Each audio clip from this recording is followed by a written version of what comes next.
El hombre y las ciencias. Cada uno de los aspectos que han marcado la evolución del hombre, están ligados con el desarrollo de herramientas indispensables para transformar su entorno y tomar los recursos necesarios para asegurar su existencia.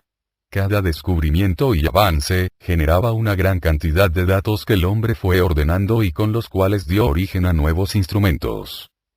El descubrimiento del fuego, que le permitió a los primeros hombres hacer más confortable su hábitat. Posteriormente nace la necesidad de desplazar grandes distancias con objetos pesados, se diseña la rueda, la cual ha sido una de las mayores invenciones de la humanidad. Sin duda alguna la historia de la computación es una de las fascinantes odiseas de la humanidad en toda su historia, y un ejemplo excelente de la evolución en su más alta expresión. La computación surgió de la necesidad de los primeros humanos de atender sus posesiones. Desde sus hijos y sus herencias, hasta la división de tierras de cultivo entre vecinos. Esto ya era muy evidente en civilizaciones antiguas como los babilónicos y los egipcios, en donde los gobiernos que surgieron de las ciudades se vieron en la necesidad de llevar una contabilidad de sus posesiones, sus ciudadanos, y más importante aún, de los impuestos cobrados. Un dato curioso es que algunas culturas notaron la diferencia, importancia y uso de sistemas numéricos basados en diferentes bases. Por ejemplo, los babilónicos utilizaban un sistema basado en 60 diferentes dígitos, lo que les permitía representar fácilmente grandes cantidades.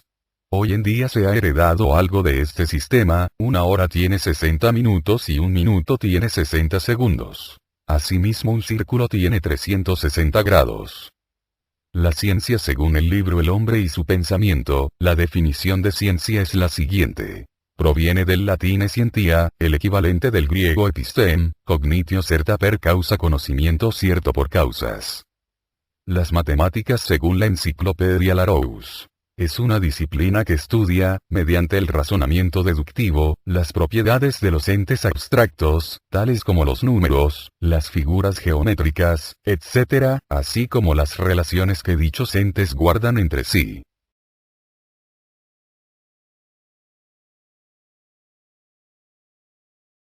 El alfabeto.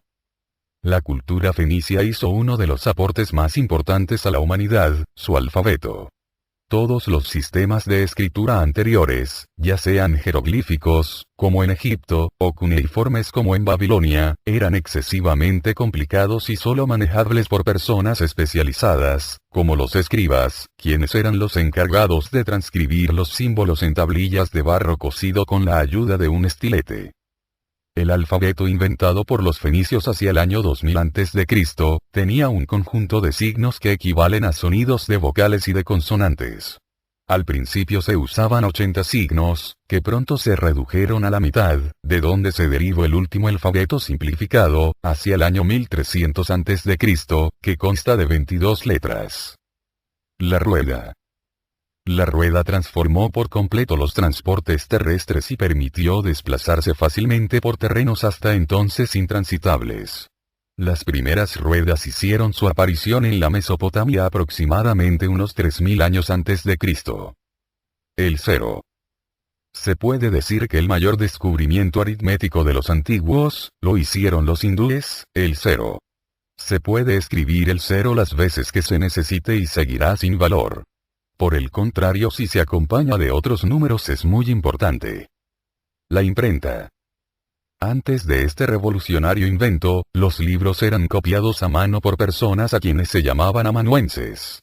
En la Edad Media se practicaban ya algunos métodos de reproducción mecánica, como la xilografía, grabado en madera, y la litografía, grabado en piedra. Pero los resultados no eran satisfactorios. La verdadera revolución en el arte de la impresión fue determinada por la introducción de caracteres intercambiables empleados por primera vez por Johann Gutenberg. La máquina de escribir. En 1829 el inventor William Austin Bort patenta una máquina con caracteres colocados en una rueda semicircular que se giraba hasta la letra o carácter deseado y luego se oprimía contra el papel. Esta primera máquina se llamó tipógrafo y era demasiado lenta. En 1833 el inventor francés Javier Progin diseñó una máquina que incorporaba por primera vez el uso para cada letra o símbolo, de líneas de linotipia separadas y accionadas por palancas separadas. El autómata. Cuando se menciona la palabra autómata, se relaciona con robots y se ubica en la época contemporánea, pero este término ya se conocía en Grecia. El término autómata significaba que se mueve por él mismo. Es interesante saber que existieron exponentes importantes de los robots a través de la historia. El primer autómata que se puede mencionar fue el gallo de la Catedral de Estrasburgo 1354, que aparecía al dar la hora, batía las alas y cantaba 3 veces. A partir del año 1700 se inicia la edad de oro de los autómatas o muñecos mecánicos. Un ejemplo es el Turco, un androide que estaba sentado con las piernas dentro de un cofre, en el que se encontraba un tablero de ajedrez. En el interior del cofre había un juego de palancas y engranajes. En el siglo XVIII, los autómatas que más se destacaron son aquellos que se conocen como androides, los cuales tenían formas humanas y que son el resultado del genio y la habilidad de creadores importantes como Vaucanson en Francia y Jacques Droz en Suiza. La electricidad. El estudio de la electricidad se inició en el siglo XVII. En 1600, Gillian Gilbert publicó un tratado en el que abordaba el magnetismo y las propiedades de atracción del ámbar, y de otras sustancias dotadas de su misma particularidad a las que llamó eléctricos. En 1729, Stephen Gray descubrió en Inglaterra la conducción, es decir, el flujo real de la electricidad.